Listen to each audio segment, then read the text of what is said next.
மக்கள் அனைவருக்கும் வணக்கம்.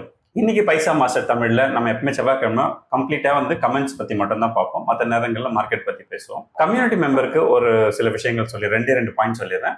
வார் ரூம் வர 5ஆம் தேதி செப்டம்பர் 5 நமக்கு வார் ரூம் இருக்கு. மார்னிங் இல்லை ஈவினிங்னா இந்தியன் டைம் படி 9 PM.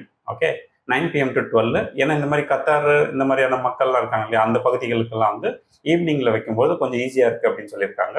ஒருவேளை போன வாரம் வார் ரூமோட ஃபுல் டீட்டெயில்ஸ் பார்க்கணும்னா ஆல்ரெடி அனௌன்ஸ்மெண்ட் பேஜ்ல அந்த 4 மணி நேர ப்ரோக்ராமுமே சேவ் பண்ணி வச்சிருக்கேன். பார்க்கணும்னு விரும்புகிறோம், கண்டிப்பா போய் பாருங்க. ரைட், இப்போ நம்ம ஃபர்ஸ்ட் கமெண்ட் என்ன கேட்டிருக்காங்க, காளிராஜா ஸ்டேட் பேங்கோட ஷேர் பிரைஸ் எக்ஸ் என்ன வருதுன்னா 1861 ஆகும். எக்ஸ்/2 930, எக்ஸ்/3 அப்படின்னு 620 ரூபாய் மென்ஷன் பண்ணியிருக்காரு. ஸோ இது கேள்வி. அடுத்தது என்ன கேட்டிருக்காருன்னா, ஒரு டீ கடைக்காரனை எக்ஸ்/2 போட வச்சுட்டீங்களே அப்படின்னு. ஆக்சுவலா சார் நம்மளோட கம்யூனிட்டி மெம்பர் தான். ஒரு 6-7 மாசத்துக்கு முன்னாடி நான் பேசியிருக்கேன். அவர் நல்ல இன்வெஸ்ட்மெண்ட் பண்ணக்கூடியவர் தான். இப்போ ஸ்டாக் மார்க்கெட் பத்தி நிறைய தெரிஞ்சுக்கிட்டு இன்வெஸ்ட்மெண்ட் பண்றாங்க. ஓகே, அப்புறம் சாருக்கு நான் ஒரு விஷயம் சொல்றேன். எப்பவுமே ஒரு ஸ்டாக் கன்சிடர் பண்ணும்போது எக்ஸ்/2 ஜஸ்ட் பிரைஸ் கால்குலேஷனுக்கு தான். அதான் அதை தாண்டி நம்ம என்ன பார்க்கணும்னா, அந்த கம்பெனியுடைய ஃபண்டமெண்டல் ஸ்ட்ராங்கா இருக்குதா அப்படின்னு பார்க்கணும். ப்ராப்பரான ஸ்ட்ராங் ஃபண்டமெண்டல் இருக்குன்னா அந்த மாதிரியான ஸ்டாக்குக்கு எக்ஸ்/2 எக்ஸ்/3 பார்த்து நம்ம ஸ்டாக்கை கன்சிடர் பண்ணணுமே தவிர எல்லா ஸ்டாக்குக்கும் நம்ம எக்ஸ்/2 எக்ஸ்/3 பார்க்க முடியாது. ஏன்னா மோசமான ஸ்டாக்ஸும் இருக்கலாம், வீக்கான ஃபண்டமெண்டல்ஸ் இருக்கலாம், கேஷ் ஃப்ளோ ரொம்ப மோசமா இருக்கலாம். இது எல்லாமே ஒரு தடவை ரீசெக் பண்ணிக்கணும். பட் நம்மளோட கம்யூனிட்டி மெம்பருக்கு அந்த பிரச்சனை கிடையாது.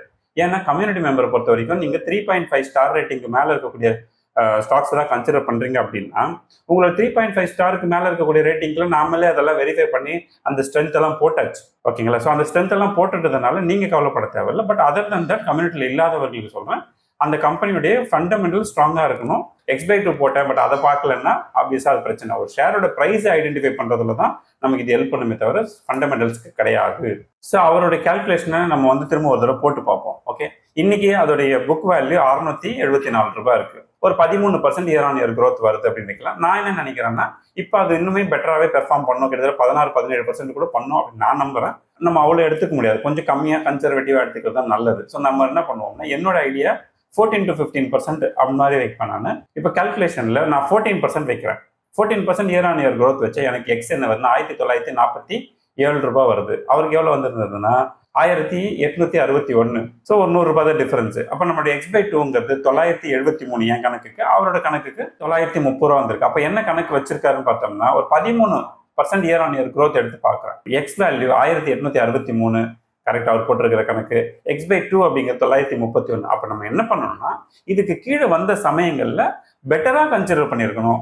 இப்போ அது டிஸ்கவுண்ட் ஃபேக்டரான்னு பார்த்தீங்கன்னா, ஈவன் என்னோட கேஸில் பார்த்தாலும் 7% மைனஸில் தான் இருக்குது. அவரோட கணக்கு எடுத்து பார்த்தாலும் 12% மைனஸில் தான் இருக்குது. ஸோ அந்த கணக்கு என்ன வருதுன்னா, இப்போ அதை கன்சிடரபிள் ஸ்டேஜில் அது இல்லை. ஆஸ் மச் அஸ் தேவைக்கு அதிகமான விலைக்கு அது வந்துருச்சு அப்படிங்கிறதுக்கான விஷயத்த புரிஞ்சுக்க முடியுது. சண்முக பிரியா என்ன கேள்வி கேட்டிருக்காங்கன்னா, ஆஸ் அன் HNI நாங்கள் இப்போ கிரே மார்க்கெட் ப்ரைஸ் பார்த்து நல்ல பர்சன்டேஜ் இருக்கக்கூடிய கம்பெனியில் ஹெவியாக இன்வெஸ்ட் பண்ணிட்டு அதுக்கப்புறம் நாங்கள் என்ன பண்ண முடியுமா, இந்த மாதிரி ரீட்டைலர்ஸ் எப்படி விற்கிறாங்களோ, இந்த லிஸ்டட் கெயினுக்காக விற்கிறாங்களோ, அது மாதிரி நம்ம பண்ண முடியுமா, பண்ணலாமா அப்படின்னு கேட்டிருக்கீங்க.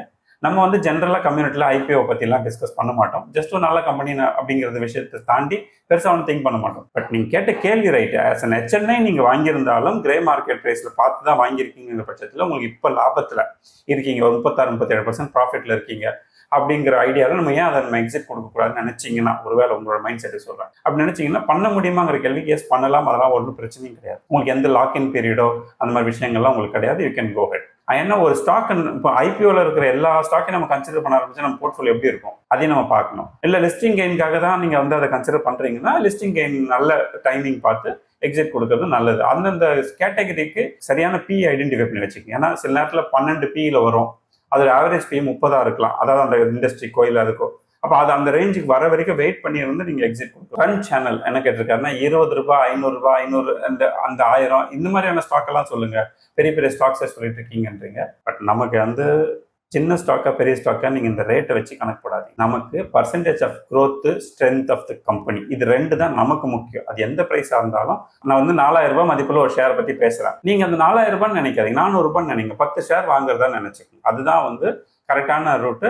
இருந்தாலும் 1-2 ஸ்டாக் நம்ம இன்னைக்கு பேசுவோம். சிவா என்ன கேட்டிருக்காருன்னா, நான் ஒரு கம்யூனிட்டி மெம்பராக இருக்கேன், எனக்கு MNMமும் எல்என்டியோட வேல்யூ எக்ஸ் வந்து என்ன தெரியுதுன்னா எம்என்எம்க்கு 716 ரூபாவும் எல்என்டிக்கு 450 ரூபாவும் தெரியுதுன்னு சொல்றாரு. நாம என்ன பண்ணோம்னா வெறும் எம்என்எம் மட்டும் எடுத்துப்போம். எம்என்எம் உடைய கரண்ட் புக் வேல்யூ என்னன்னு பார்க்கணும். ஏன்னா எம்என்எம் ஃபைனான்ஸோட புக் வேல்யூ இன்னைக்கு 192 ரூபாய். இந்த 192 ரூபாய் இருக்கக்கூடிய இந்த இது வந்து இயர் ஆன் இயர் எந்த மாதிரியான growth இருக்குன்னு கவனிச்சோம்னா ஒரு 12% வரைக்கும் growth இருக்கிறதுக்கு பாசிபிலிட்டி இருக்கு. பட் நம்ம என்ன பண்ணுவோம், கம்மியாவே எடுத்துக்கலாம்னு சொல்லியிருக்கேன் நான். அப்ப பாருங்க உங்களுக்கு ஸ்கிரீன்ல 2016 இந்த கம்பெனியோட புக் வேல்யூ 52 ரூபாய் இருந்ததா காட்டுது. அப்ப இந்த 10 வருஷத்துல இந்த கம்பெனி வந்து என்ன நடந்திருக்கு, 191 ரூபாய் வந்திருக்கு. அப்ப 4 மடங்கு கிட்டத்தட்ட, நாட் எக்ஸாக்ட்லி, கிட்டத்தட்ட 4 மடங்கு புக் வேல்யூ வளர்ந்துருக்கு. அப்படின்னா இந்த கம்பெனியோட இயர் ஆன் இயர் growth என்ன, 14%. போன 5 வருஷத்துக்கான ரெக்கார்ட் எடுத்து பார்த்தோம்னா 100. அப்ப 52 ரூபாய் இருந்த புக் வேல்யூ 5 வருஷத்துக்கு முன்னாடி 109 ரூபாய் இருக்கு, which is 15% year on year. அப்புறம் 109ல இருந்து இப்போ 191 ஆயிருக்கு. இன்னும் கொஞ்சம் இப்போ இந்த ஆட்டோமொபைல் செக்மெண்ட் இந்த வாரனால ஒரு பிரச்சனை வராம இருந்ததா போன 2 குவார்ட்டருமே கூட நல்லா பெட்டரா பெர்ஃபார்ம் பண்ணியிருக்கிறதுக்கு வாய்ப்பு இருக்கு. பட் எனிவே இவங்க வந்து 14 to 15% year on year growth கொடுக்குறாங்கிறது உங்களுக்கு புரிஞ்சிருச்சு. இந்த 191 ரூபாங்கிற இன்னைக்கு current book value 15% year on year growth, current market price 380 ரூபாய் இந்த ஷேரோட பிரைஸ். ஸோ அவர் போட்ட கணக்கை நம்ம திரும்பி போட்டு பார்க்குறோம் இல்லையா. 1.9 ஆகுது ஆவரேஜ்னா அந்த லோவர் எடுத்துக்கிறேன். இப்போ 2 இருக்குன்னு நினைக்கிறேன். பட் நம்ம 1.9 எடுத்துக்கலாம். அதாவது பிரைஸ் டு புக் சொல்றேன். இது எக்ஸ் 730 ரூபாவும், இது X/2 365 ரூபாவும், X/3 243 நமக்கு தெரியுது. அப்போ இன்னைக்கு அதோட பிரைஸ் என்ன, 380, 15 ரூபா 25 ரூபா உங்களுக்கு கூடுதலா இருக்கு. X/2 கம்பேர் பண்ணும்போது உங்களுக்கு 15 ரூபா கூடுதலா இருக்கு இல்லையா. அப்போ இது குறைஞ்சாதான் வாங்கணுமா அப்படின்னா அப்படிலாம் ஒன்றும் இல்லை. ஈவன் இந்த பிரைஸ்ல கூட நீங்க கன்சிடர் பண்ணலாம். ஏன்னா 730 ரூபாய் எக்ஸ் இருக்கிறதுனால தாராளமாக கன்சிடரபிள் ஸ்டேஜ்ல தான் இருக்கு. ஆனா ஒருவேளை குறைஞ்சிருந்தா வாங்கலாமான்னு நீங்க கேட்ட கேள்விக்கு எஸ், நான் உங்களுக்கு ஸ்கிரீன்ல வைக்கிறேன் பாருங்க. லாஸ்ட் 1 இயர் ரெக்கார்ட்ல கிட்டத்தட்ட 277 ரூபாய் வரைக்குமே இந்த ஸ்டாக் பிரைஸ் போன ஜூன் மாசத்துலயே வந்திருக்கு. எப்பவும் மார்ச் ஏப்ரல் மேல ஒரு மாதிரி கீழே வரும்னு சொல்லியிருக்கேன். அந்த சமயத்துலயுமே ஒரு தடவை வந்திருக்கு. 2 தடவை உங்களுக்கு வாய்ப்பு இந்த ஸ்டாக் பிரைஸ் கொடுத்துருக்கு. அப்போ அந்த நேரத்தில் பெட்டரா கன்சிடர் பண்ணிருக்க வேண்டியது யாருடைய வேலை, நம்மளோட வேலை. ஸோ நம்ம மிஸ் பண்ணியிருந்தோம்னா இன்னும் கூட வெயிட் பண்ணுங்க, கொஞ்சம் முன்ன பின்ன ஆகலாம், வரத்துக்கு வாய்ப்புகள் இருக்கு அப்படிங்கிறத சொல்ல வரேன். இந்த ஸ்டேஜுமே கன்சிடரபிள் ஸ்டேஜ் தான். X/2க்கு நியரஸ்ட் இருக்கு. ஒரு 5% கூட குறைய இருக்கிறதுலாம் பத்தி கவலைப்பட தேவையில்லை. அடுத்த ஸ்டேஜில் என்ன கேட்டிருக்காருனாக்கா X/2, அதாவது Groww, Jio Finance இந்த மாதிரி கம்பெனி கேட்குற. Groww வந்துட்டு இப்போ லேட்டஸ்டா லிஸ்ட் ஆன கம்பெனி. நீங்க லேட்டஸ்டா லிஸ்ட் ஆன கம்பெனிக்கெல்லாம் கால்குலேட் பண்ணணும்னா கொஞ்சம் கஷ்டம் தான், சரிங்களா. இல்லை ஒரு ஐடியா இருக்கு எனக்கு அந்த கம்பெனி பத்தினா பண்ணுங்க. அதே மாதிரி Jio Financeம் ஸ்பிளிட் பண்ணி கொடுத்து லேட்டஸ்ட் கம்பெனியாக தான் இதை நம்ம பார்க்கணும். ஏன்னா லேட்டஸ்ட்னா ஒரு 2 வருஷத்துக்குள்ள தான் இந்த கம்பெனியோடைய லிஸ்டிங்குமே நடந்திருக்குங்கிறதுனால உங்களுக்கு ப்ராப்பர் டேட்டா கிடைக்காது. இவ்வளோ ஸ்டாக் லிஸ்ட் ஆகி இத்தனை வருஷமா இருக்கு, அதெல்லாம் விட்டுட்டு இதைத்தான் பார்க்கணும் அப்படின்னு எந்த அவசியமே இல்லை. நீங்க அந்த மாதிரி கம்பெனிகள் பாருங்க. இருந்தாலும் நான் ஒரு கணக்குக்கு Jio Finance எடுத்து பார்ப்போமே. கரண்ட் மார்க்கெட் பிரைஸ் 241 ரூபாய், அதோட book value 211. So comparatively book வேல்யூக்கு கிட்டத்தட்ட 1.1, 1.2 அந்த ரேஞ்சுக்கு இருக்கு இல்லையா. இப்போ இந்த கேஸ்ல நம்ம என்ன புரிஞ்சுக்கணும்னா இதை கால்குலேஷன் எடுக்கணும். இயர் ஆன் இயர் இந்த கம்பெனி என்ன growth இது வரைக்கும் வந்திருக்குன்னு நமக்கு வந்து தெரியாது. இதுல மியூச்சுவல் ஃபண்ட் மாதிரியான விஷயங்களும் கூட ஆட் பண்ணியிருக்காங்க அப்படிங்கிறாங்க இல்லையா. அது இருக்கு. இன்னுமே நிறைய விஷயங்கள் இவங்க வந்து ஒரு பெரிய, அதாவது வைடர் ஃபைனான்சியல் கம்பெனியா மாறுறதுனால, ஸோ இந்த மாதிரி கம்பெனிகளை இப்போ புதுசாக வந்த கம்பெனிங்கிறதுனால நம்ம என்ன பண்ணலாம்னா இதை பிரைஸ் டு புக் வச்சே கால்குலேட் பண்ணலாம். ஓகேங்களா. பிரைஸ் டு புக் வச்சு தான் பண்ணணும், பி வச்சு பண்ணக்கூடாதுன்னு கேட்காதீங்க. இப்போதைக்கு இதோட ரெக்கார்ட்ஸ் பெருசாக நம்ம கிட்ட இல்லாததுனால பிரைஸ் டு புக் வச்சு சும்மா ஒரு கால்குலேஷன் போட்டு பார்ப்போம். இந்த கம்பெனியோட புக் வேல்யூ 211 பார்த்தோம். ஸோ ஒரு 15% year on year growth maybe வருமானு தெரியாது, வரலாம் அப்படின்னு நான் நம்புறேன். அப்படி ஒருவேளை வந்துச்சுன்னா இப்போ current market price 241, low price to புக்னு போட்டோம்னா 1.8 போட்டுக்கலாம். ஏன்னா நம்ம ரொம்ப அதிகமாக எடுத்துட்டு போவேன். இப்போ வந்து 1.15 தான் இருக்கு. இருந்தாலும் கொஞ்சம் நான் கூடுதலாக வச்சுக்கிறேன். அப்படி வச்சு பார்க்கும்போது இது ஒரு எதிர்காலத்தில் ஒரு 5 வருஷம் கழிச்சு இந்த கம்பெனியோடைய பிரைஸ் டு புக்கு ஒருவேளை 424 வந்ததுன்னா, வரும்னு சொல்ல முடியாது, பட் வரதுக்கான ஓரளவுக்கு அப்ராக்சிமேட்டா ஒரு 400 425 அப்படி வரும்ன்ற பட்சத்துல 1.8 டைம்ஸ் ஆஃப் புக் வேல்யூ நம்ம மல்டிப்ளை பண்ணோம்னா இந்த கம்பெனியோட எக்ஸ் அப்படிங்கிறது 764, X/2ங்கிறது 382. வேற இப்போ எவ்வளவு கிடைக்குது, 241. அப்ப எவ்வளவு டிஸ்கவுண்ட் கிடைக்குதுன்னு பாத்தீங்கன்னா கிட்டத்தட்ட 37% டிஸ்கவுண்ட் பிரைஸ்ல கிடைக்குது. இது கொஞ்சம் கூட குறைய இருக்கும். நீங்க கால்குலேட் பண்ணி பாருங்க. நீங்களும் நான் சொல்றதே ஃபாலோ பண்ண அவசியம் இல்லை. இந்த கம்பெனியுடைய இயர் ஆன் இயர் growth ஒருவேளை 15% வராதுன்னு நம்பினீங்கன்னா கம்மி பண்ணி போடுங்க. 12 வருமா, 11 வருமா, 10 வருமானு போட்டு உங்களுக்கு எவ்வளவு டிஸ்கவுண்ட் கிடைக்குதுன்னு பாருங்க. இதோட X/3 255 நம்ம கணக்குப்படி.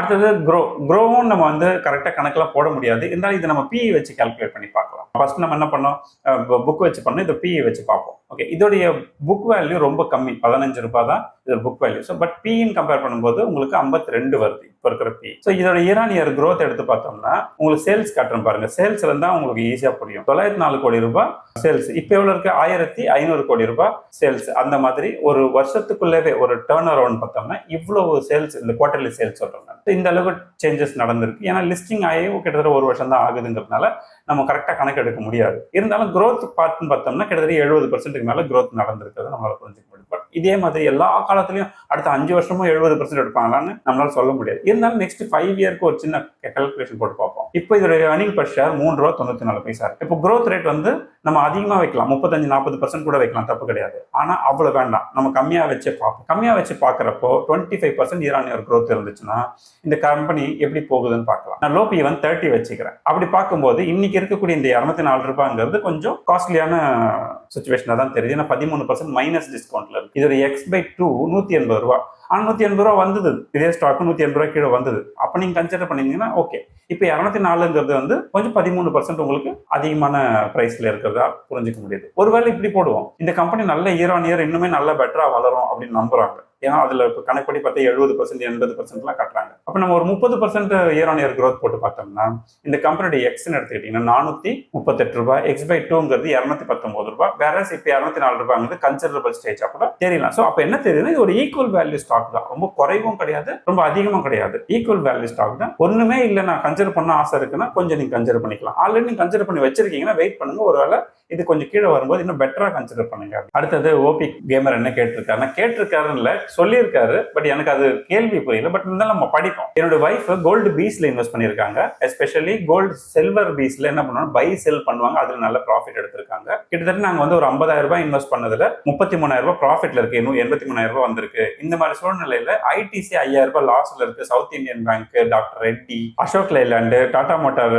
கமர்ஷியல் வெஹிக்கிள் எல்லாம் சேர்த்து எங்களுக்கு டோட்டலாவே ப்ராஃபிட் பார்த்தோம்னா வெறும் ₹500 தான் ப்ராஃபிட்ல இருக்கு. இப்ப கேள்வி கேட்டிருக்கணும், இதுல எது சரின்னு கேட்கிறாரா எது தப்புன்னு கேட்கிறாரு. நாங்க வந்து கோல்டுல இன்வெஸ்ட் பண்ணி கோல்டு பீஸ்ல எடுத்த ப்ராஃபிட்டை கூட ஒரு கம்பெனில எடுத்துக்க முடியலையே அப்படின்னு ப்ராப்பராகவே அவருக்கு எக்ஸ்பிளைன் பண்ணிடுவோம். முதல் விஷயம், கோல்டு பீஸ்ல லாஸ்ட் ஒரு 2 வருஷத்துல இன்வெஸ்ட் பண்ணியிருந்தீங்கன்னா நீங்க ப்ராஃபிட்ல இருக்கிறதுக்கு ஆச்சரியப்படுறதுக்கு ஒண்ணுமே இல்லை. ஆனா இதே நீங்க ஒரு 15 வருஷத்துக்கு முன்னாடி இன்வெஸ்ட் பண்ணியிருந்தீங்க அப்படின்னா இன்னைக்கு உங்களுக்கு கேள்விக்குறி தான். ஏன்னா ஸ்டாக்ஸ் எல்லாம் 15 வருஷமா வளர்ந்த வேகத்துல கோல்டு எல்லாம் வளரவும் வாய்ப்பு இல்லை. அப்போ ஒரு சடனா சில நேரங்கள்ல பதட்டம் ஏற்படும் போது கோல்டு எல்லாம் கொஞ்சம் அதிகமா வளர்றது இயல்பு தான். போன 2 வருஷத்துல கவனிச்சோம்னா கோல்டு வேகமா வளர்ந்துருக்கும். இது இப்ப மட்டும் இல்ல, பல காலங்கள் ஈவன் 2008லயுமே கோல்டு வந்து ₹800 இருந்து ₹1,600 அப்படியே 2 டைம்ஸ் ஆச்சு ஒரே வருஷத்துல. ஓகேங்களா? அதுக்கப்புறம் ரொம்ப நாள் தூங்கி அப்புறம் திருப்பி வந்து ₹3,200 அந்த ரேஞ்ச் வந்தது, அப்படி டபுள் ஆச்சு. இப்போ அதே மாதிரி தான் ₹7,000 வரைக்கும் ஸ்லோவா வளர்ந்த கோல்டு 7,000ல இருந்து ₹14,000 பார்த்தீங்கன்னா ஒரே வருஷத்துல வளர்ந்தது. ஆனா அதுக்கப்புறம் நீங்க அது வளர்ச்சியை பார்க்கவே முடியல. ₹14,000 அப்படியே ஸ்டாக்னேட்டா நிக்குது. இப்போ வரைக்குமே கீழே இறங்கி திருப்பி நிக்குது. அதாவது கோல்டுங்கிறது ஒரு அசெட் தான், ஆர்னமெண்ட் தான் இல்லைன்னு சொல்ல. பட் ஸ்டாக்கு ஈக்குவலா தயவு செஞ்சு கம்பேர் பண்ணாதீங்க. பாயிண்ட் நம்பர் 1, நீங்க லேட்டஸ்டா இன்வெஸ்ட் பண்ணும்போது இப்படிதான் தெரியும். இதை பார்த்து ஏமாந்துடாதீங்க. இன்னொரு விஷயம் நான் சொல்லிடுறேன். ஒரு இதுல நீங்க லிஸ்ட் கொடுத்துருக்கிறதுலேயே ஒரு 3 கம்பெனி வந்து அவுட் ஆஃப் சிலபஸ் நமக்கு. அதாவது இந்த PG InvIT, even doctor Reddy, அப்புறம் நம்மளுடைய விப்ரோ, இன்ஃபோசிஸ், இதெல்லாம் வந்து நம்மளோட அவுட் ஆஃப் சிலபஸ்ல இருக்கு.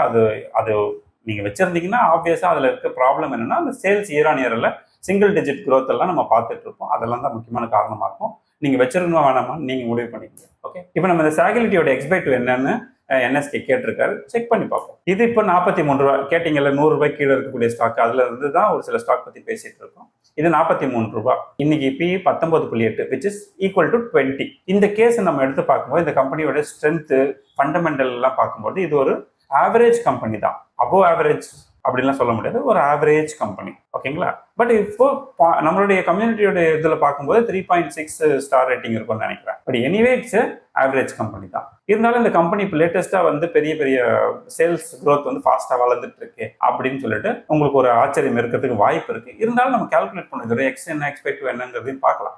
2 கால்குலேஷன் எடுத்துக்கிறேன். ஒன்று வந்து 35% இயர் ஆன் இயர் growth இருந்ததுன்னா என்ன ஆகும்? ஏன்னா இது வந்து நல்ல growth இருக்கக்கூடிய கம்பெனி தான். பட் நெக்ஸ்ட் 5 இயர் வரும்னு சொல்ல முடியாது. 25% growth எடுத்து ரெண்டையுமே எடுத்துக்கிறேன். இப்போ நம்ம 35% ஹையர் சைடு எடுத்து பார்த்தோம்னா இதோட X 190 ஆகும், X/2 95 ஆகும் இருக்கு. இன்னைக்கு ஸ்டாக் பிரைஸ் வெறும் ₹44 தான். ஸோ உங்களுக்கு இங்க 54% growth கிடைக்குது. இது வந்து அதிகமான சைடு நான் பட் நம்ம கம்மி பண்ணிக்கலாம், 25% போகும். அப்படி போய் 25% நீங்க போய் பார்க்கும்பொழுது உங்களுக்கு இதோட X ₹129, X/2 ₹64. ₹64 மதிப்புள்ள, ₹64 ₹65 மதிப்புள்ள ஒரு ஸ்டாக்குடைய பிரைஸா நம்ம வந்து இதை பார்க்குறோம்னா இப்போ நமக்கு ₹44ன்றது கிட்டத்தட்ட 32% உங்களுக்கு டிஸ்கவுண்ட்ல கிடைக்குது அப்படின்னு அர்த்தம். எப்படி பார்த்தாலும் இது டிஸ்கவுண்ட்ல தான் இருக்கு. அது இல்லாம கமெண்ட்ல என்ன கேட்டிருக்காங்க, இந்த Tata Motors passenger vehicle X/2 சொல்லுங்க, X/3 சொல்லுங்க, டாடா மோட்டார் பேசஞ்சர் வெஹிக்கிளையும் இதுவும் சொல்லுங்க அப்படின்னு அதிகமா இந்த TMPVயும் TMCVயும் வந்துட்டே இருக்கு. ரைட், இப்போ நம்ம என்ன பண்ணுவோம்னா இதை தனியா ஒரு வீடியோவா பண்ணலாம். ஏன்னா டீட்டெயிலா பார்க்கலாம். டாடா மோட்டார்ஸ் CV+PV இன்னும் பெட்டராகவே அதோடைய ஃபினான்ஷியல்ஸ் வெரிஃபை பண்ணி உங்களுக்கு நான் ப்ரெசென்ட் பண்றேன். ஏன்னா இப்போ நம்ம இதை பத்தி பேச ஆரம்பிச்சு இது லென்த்தா போகும் அப்படிங்கிறதுனால. ஸோ ஃபர்தரா கம்யூனிட்டியில ஜாயின் பண்ணாம இருக்கீங்கன்னா ஜாயின் பண்ணிக்கங்க. இன்னும் நான் வந்து பிரைஸ் ஏற்றல, நீங்கள் கேட்டுக்கிட்டதுக்கு என்னங்க, இந்த 1ஆம் தேதிக்குள்ள நம்ம வந்து இந்த ப்ரைஸ் சேஞ்சு பண்ணிக்கலாம். இப்போ வேண்டாம், இன்னும் ஒரு வாரம் நான் டைம் தரேன், நீங்கள் அதுக்குள்ளே இதை வந்து ஜாயின் பண்ணுற வேலையை முடிச்சிருங்க. ஸோ நம்ம அதில் நிறைய விஷயங்கள் பேசுவோம். How to become a professional investor அப்படிங்கிற கான்செப்டையும் ஒரு புது உலகத்துக்குள்ளே உங்களை வந்து இங்கே வந்திருக்க பல பேருக்கு தெரியும், ஒரு புது உலகத்துக்குள்ளே வந்திருக்கக்கூடிய ஒரு ஃபீலை அவங்க இன்னைக்கு ஃபீல் பண்ணிட்டு இருப்பாங்க அப்படின்னு. டிஸ்கிரிப்ஷன் லிங்க் இருக்குது, ஜாயின் பண்ணிக்கோங்க. நான் எப்பவுமே சொல்கிறது தான், ஃப்ரெண்ட்ஸ் அண்ட் ஃபேமிலிக்கு காசு பணம் கொடுத்து உதவி செய்யறதோடு இந்த மாதிரி நல்ல இன்வெஸ்ட்மெண்ட்ஸ் ஐடியாஸ் கொடுங்க, அவங்க வாழ்க்கையில் சூப்பராக இருப்பாங்கன்னு. எனிவே அடுத்த ஒரு இன்ட்ரெஸ்டிங்கான வீடியோவில் சந்திப்போம். நன்றி, வணக்கம்.